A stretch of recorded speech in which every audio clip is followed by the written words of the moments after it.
Assalamualaikum warahmatullahi wabarakatuh. Halo, perkenalkan nama saya Muhammad Aksyal Rayananda dengan NIM 200510337. Saya berasal dari kelas G. Hari ini saya akan mempresentasikan hasil penelitian saya mengenai kelompok sosial klub bola basket Golden State Warrior, mata kuliah ilmu pengantar sosiologi. Yang pertama ialah konteks sosial politik kemunculan. Golden State Warrior atau biasa dikenal dengan Warrior merupakan salah satu tim profesional bola basket yang bertanding di National Basketball Association atau disingkat dengan NBA dan memiliki 6 gelar juara. Warrior terbentuk di Philadelphia pada tahun 1946 dan memutuskan untuk pindah ke San Francisco, California pada tahun 1962 sampai saat ini. Selanjutnya ialah pengaruh Golden State Warrior saat terbentuk. Pada awal terbentuknya Warrior tidak memiliki pengaruh yang besar di bola basket, karena pada saat itu Boston Celtics adalah tim yang sedang naik daun. Namun pada tahun 1947, ketika mereka berhasil merekrut seorang pemain legenda bernama Will Chamberlain, mereka berhasil memenangkan juara pertama mereka. Seiring berjalannya waktu, nama mereka mulai naik dan berhasil mendapat gelar juara lagi pada tahun 1956 dan 1975. Namun setelah tahun 1975, mereka mengalami penurunan performa yang sangat besar. Dan mereka melakukan perubahan sosial hingga pada tahun 2015. Selama 40 tahun hingga 2015, mereka akhirnya mendapatkan gelar juara lagi. Selanjutnya ialah kepemimpinan. Golden State Warrior dipimpin dan dilatih langsung oleh seorang mantan pemain NBA bernama Steve Douglas Kerr. Steve Douglas Kerr ini lahir pada tanggal 27 September tahun 1965 di Lebanon. Ia merupakan seorang pemimpin yang tegas dan bertanggung jawab. Tipe pemimpin Steve Kerr ini ialah karismatik karena ia merupakan otak dari Golden State Warrior yang mengatur strategi dan mengatur pola serangan mereka. Steve Kerr mengendalikan anggotanya dengan cara memberikan rasa takut dan rasa hormat ke anggotanya agar mereka menghormatinya. Namun di luar basket mereka hanyalah teman.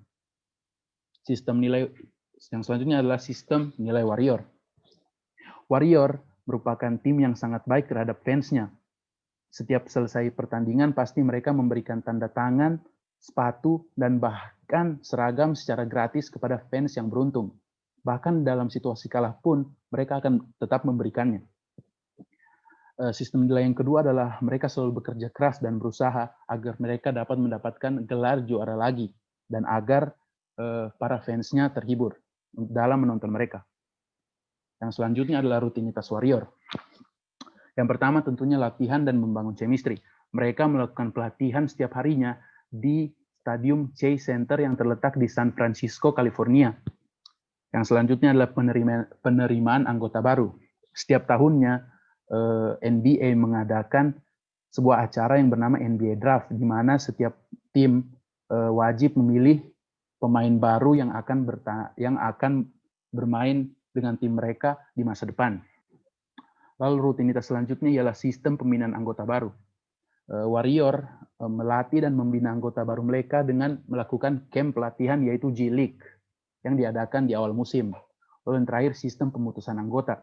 Pada saat sistem pemutusan anggota terjadi ketika kontrak pemain habis dan pihak Warrior tidak ingin memperpanjang kontrak tersebut.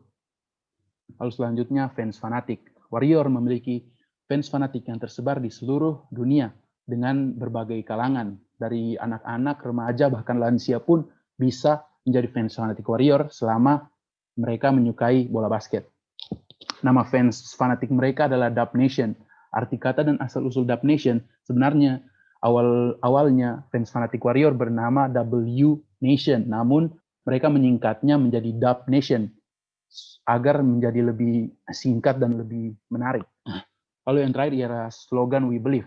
Selama 5 tahun terakhir ini, yaitu 2015, 16, 17, 18, dan 19, Warrior menjadi tim yang mencapai Grand Final selama 5 tahun berturut-turut. Namun pada tahun 2019 mereka mengalami kekalahan pertama mereka dan akhirnya para fans fanatik memutuskan untuk membuat slogan We Believe dengan tujuan bahwa mereka percaya kalau Warrior akan kembali ke masa kejayaannya. Lalu selanjutnya adalah ekspresi simbol Warrior. Asal usul nama Golden State Warrior adalah nama Golden State adalah tanda bahwa mereka berasal dari San Francisco, karena kota San Francisco ini memiliki julukan kota emas atau Golden State. Bahasa yang digunakan tentu saja bahasa Inggris. Lalu yang ketiga, seragamnya. Warrior memiliki berbagai macam seragam, tetapi seragam ikonik Warrior adalah yang berwarna biru. Tidak ada makna khusus dalam pembuatan seragam mereka. Mereka membuat seragam hanya untuk membuat para fans tertarik untuk membelinya. Lalu selanjutnya istilah khusus dan rutinitas fans fanatik. Nama fans fanatik mereka seperti yang saya bilang tadi adalah Dub Nation, dan rutinitas mereka tentu saja mendukung Warrior setiap melakukan pertandingan. Lalu yang terakhir, arti simbol. Seperti yang terlihat di dalam PPT, simbol Warrior terdapat jembatan yang menandakan jembatan tersebut adalah tempat ikonik yang ada di San Francisco yang bernama Golden Bridge. Sehingga simbol mereka ini hanya untuk memberitahu kepada orang-orang bahwa mereka berasal dari San Francisco. Yang terakhir ialah perubahan sosial. Seperti yang saya bilang sebelumnya, kalau Golden State Warrior melakukan perubahan sosial yang cukup lama, yaitu selama 40 tahun, hingga akhirnya mereka dapat meraih gelar juara lagi. Sehingga perubahan sosial Golden State Warrior adalah evolusi atau lambat. Lalu yang kedua, direncanakan atau tidak direncanakan. Tentu saja direncanakan, karena Golden State Warrior telah merencanakan untuk pindah ke San Francisco dan mengatur kembali organisasi mereka di sana. Dan akhirnya hal tersebut pantas dilakukan meskipun 40 tahun. Tetapi akhirnya mereka dapat meraih gelar juara lagi selama 3 kali dan 5 kali berturut-turut mencapai Grand Final. Sekian dari saya. Wassalamualaikum warahmatullahi wabarakatuh.